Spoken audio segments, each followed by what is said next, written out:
Hello everyone, मैं मनोरमा आप सभी के सामने फिर से एक बार प्रस्तुत हूँ नए पाठ के साथ, जिसका नाम है सस्ता महंगा। पिछले वीडियो में मैंने सस्ता महंगा पाठ का सारांश आप सभी को समझाया था।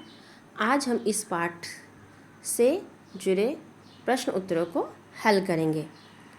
तो शुरू करने से पहले आप लोग ज़रूर मेरे चैनल को सब्सक्राइब कर दें और अगर आपको वीडियो अच्छा लगे तो अंत में लाइक ज़रूर करें। तो चलिए शुरू करते हैं। तो सबसे पहले हम आएंगे मौखिक प्रश्नों को हल करने। तो देखिए मौखिक प्रश्नों में क्या है, सेठ जी ने मुनीम को क्यों बुलाया।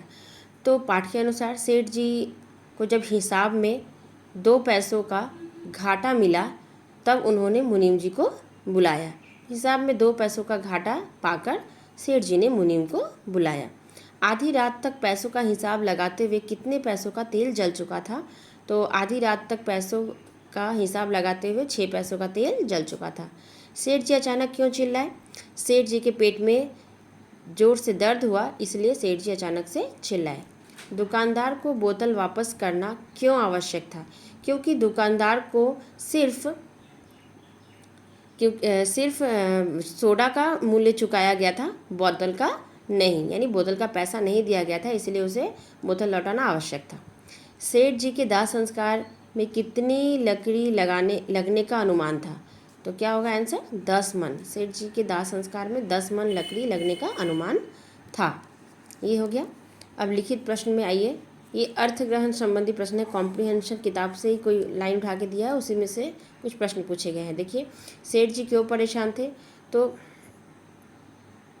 यहाँ पे सेठ जी क्यों परेशान थे। सेठ जी के पेट में बहुत जोर का दर्द हो रहा था, इसलिए वे परेशान थे। सेठ जी के अनुसार मुनीम क्या सोच रहा था। तो सेठ जी के अनुसार मुनीम दुश्मनों को फ़ायदा कराने की बात सोच रहा था। ठीक है, उनके दुश्मनों को फ़ायदा कराने की बात सोच रहा था। सेठ जी को किस में ज़्यादा फ़ायदा लग रहा था। तो सेठ जी को मरने में ज़्यादा फ़ायदा लग रहा था।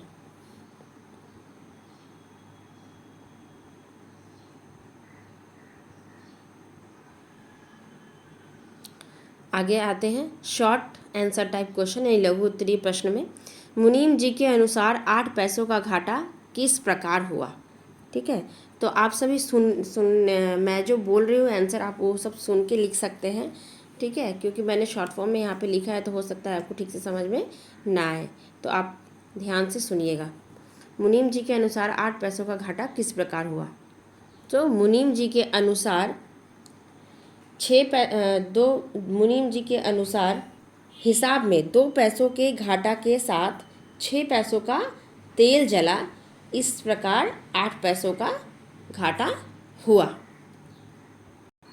मुनीम ने सेठ जी से बही खाता क्यों ले लिया। तो मुनीम जी ने सेठ जी से बही खाता क्यों ले लिया। हिसाब जोड़ने के लिए सेठ जी ने मुनीम से बही खाता ले लिया। या आप लिख सकते हो कि सेठ जी स्वयं हिसाब जोड़ने के लिए मुनीम जी से बही खाता ले लिए थे या ले लिया था। तबीयत खराब होने के बाद भी सेठ जी ने डॉक्टर को बुलाने से मना क्यों कर दिया। तो इसका उत्तर होगा कि सेठ जी को लगा कि अगर वे डॉक्टर को बुलाते हैं तो उन्हें ज़्यादा खर्च करना पड़ेगा, इसलिए उन्होंने डॉक्टर को नहीं बुलाया। ठीक है, या फिर डॉक्टर को बुलाने से मना कर दिया। डॉक्टर को बुलाने में उन्हें ज़्यादा खर्च नज़र आ रहा था या ज़्यादा खर्च लग रहा था, इसलिए उन्होंने डॉक्टर को बुलाने से मना कर दिया। सेठ जी ने सेठानी को बुलाने का आदेश क्यों दिया। सेठ जी मरना चाहते थे, इसलिए उन्होंने सेठानी को बुलाने का आदेश दिया। उम्मीद है अभी तक आप लोगों को ठीक से समझ में आ गया होगा। तो आगे बढ़ते हैं दीर्घ उत्तरीय प्रश्न में। रात दिन हिसाब किताब करने के कारण सेठ जी के स्वास्थ्य पर क्या प्रभाव पड़ा। तो बच्चों, रात दिन हिसाब किताब करने के कारण सेठ जी के स्वास्थ्य पर बहुत ही बुरा प्रभाव पड़ा। उनके पेट में बहुत ज़ोरों से दर्द होने लगा। मुनीम जी ने सेठ जी का पेट दर्द दूर करने का क्या उपाय बताया और उसका क्या परिणाम हुआ। तो मुनीम जी ने सेठ जी का पेट दर्द दूर करने के लिए उन्हें सोडा पीने की सलाह दी। मगर सोडा पीने के बाद भी सेठ जी को पेट दर्द में आराम नहीं मिला। नेक्स्ट क्वेश्चन में जाते हैं। सेठ जी के चरित्र की कोई 3 विशेषताएं बताइए। तो बच्चों, सेठ जी जैसा कि आपने पढ़ा है, सेठ जी बहुत ही कम खर्चीले थे। ठीक है, बहुत कम खर्चा करने पे विश्वास करते थे। हिसाब किताब के पक्के थे। देखो, हिसाब किताब करने के लिए वो रात भर जागे रहे, है ना, और अपनी तबीयत खराब कर ली, तो हिसाब किताब के वे पक्के थे। और एक उनकी चरित्र की विशेषता है कि वो किसी पे भरोसा नहीं करते थे। ठीक है, वो खुद को छोड़ के किसी और पे भरोसा नहीं करते थे। ये 3 आप लिख सकते हैं। अगर इसके अलावा कुछ आपको कुछ समझ में आ रहा है, इसके अलावा भी कोई और चरित्र की विशेषता आपको समझ में आ रही है, तो आप मुझे कमेंट करके ज़रूर बताएं। उसके बाद 4 नंबर है, जीवन भर तो डालडा खाया और चिता फूकी जाएगी देसी घी से, इस कथन से क्या तात्पर्य है। तो इस कथन से या प्रस्तुत कथन के माध्यम से ये कहा गया है कि जिंदगी भर कम खर्च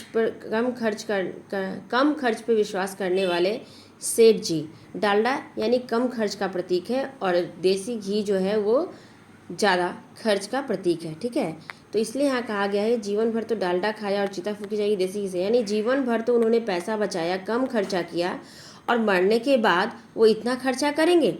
इस कथन से तात्पर्य यही है। ठीक है, लेखक का तात्पर्य ये है, या सेठ जी का कहने का मतलब ये है कि जीवन भर मैंने पैसा बचाया, कम खर्चा किया, ठीक है, और मरने के बाद क्या होगा, इतना खर्च होगा, इसीलिए ये बात कही गई है। ठीक है, क्योंकि देसी घी का दाम डालडा से अधिक होता है। ठीक है, डालडा यहाँ ज़्यादा और देसी घी, डालडा यहाँ पे कम और देसी घी जो है ज़्यादा खर्च का प्रतीक है। सेठ जी मरकर भी जीवित क्यों हो उठे और उन्होंने सेठानी से क्या कहा।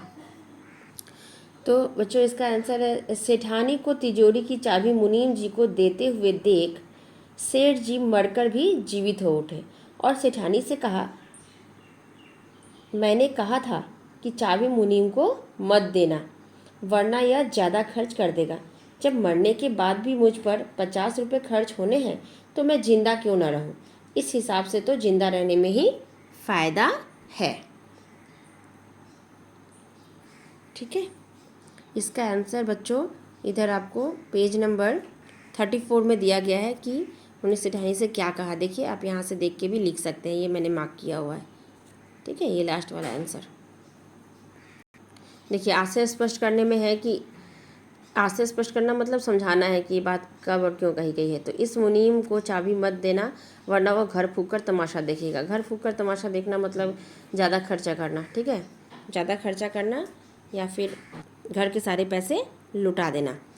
तो ये बात सेठ जी कब कहते हैं, जब वो मरने वाले होते हैं, तो उन्होंने सेठानी को बुला के कहते हैं कि तिजोरी की चाबी मुनीम को मत देना वरना वो ज़्यादा खर्च कर देंगे। ठीक है, सेकंड है, मैं अपने जेवर बेचकर डॉक्टर को बुलाऊंगी, आपको मरने नहीं दूंगी। ये सेठानी या सेठ जी से कहती हैं। जब वो सेठ जी डॉक्टर को बुलाने के लिए मना करते हैं ज़्यादा खर्च होने की वजह से, तो सेठानी जी उनको कहती है कि मैं ज़्यादा खर्च लगेगा तो मैं अपने जेवर बेच दूंगी लेकिन आपको मरने नहीं दूंगी। ठीक है बच्चों, तो दीर्घ उत्तरीय प्रश्न भी हो गया है। उम्मीद है आप सभी को सभी उत्तर अच्छे से समझ में आ गया होगा।